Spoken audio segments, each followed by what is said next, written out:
от любимия си човек: хайде да се разделим. За вас това е експлозия.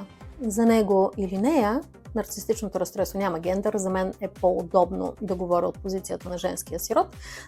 За нарцистично разстроената личност, хайде да се разделим, е просто реплика, изречена с лекота, с която се говори за времето. И тук е голямата уловка. При хората с нарцистично или психопатично разстройство, тези думи рядко означават край. Те са просто оръжие. Днес ще говорим за едно от оръжията на НРЛ, което всъщност е обикновено раздвижване на въздуха и силно сътресение за вашите емоции.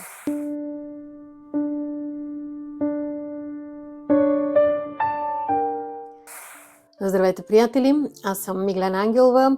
Доста години вече моята практика като журналист и продуцент е фокусирана върху човешките отношения. През последните 4-5 години завърших специалното си образование по практическа бизнес и гешталт психология и пренесох този опит и в директните консултации.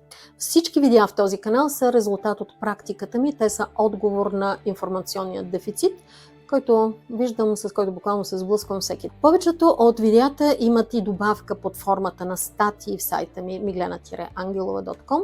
За всичко ново и за по-дълбоки теоретични знания ви каня в моя телеграм канал. Там всички постове, буквално ежедневни, са свързани с самопознание, саморефлексия и имат цел само развитие. За ваше удобство тук всяко видео е структурирано с таймкодове и подробно описание. Погледнете таймлайна на видеото, това е тази червена лента, която излиза, когато сложите курсора. Тя е разделена така, че да намирате съдържанието още по-лесно.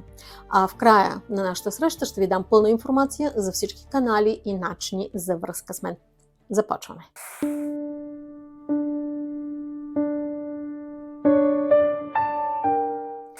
Когато без никакви индикации, без никакво предупреждение чуете думите "хайде да се разделим", няма как да не усетите сътресение.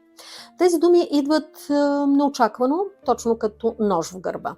Не е имало караница, не е имало конфликт, не е имало никаква причина. Нищо не подсказва, че ще се случи нещо толкова драстично.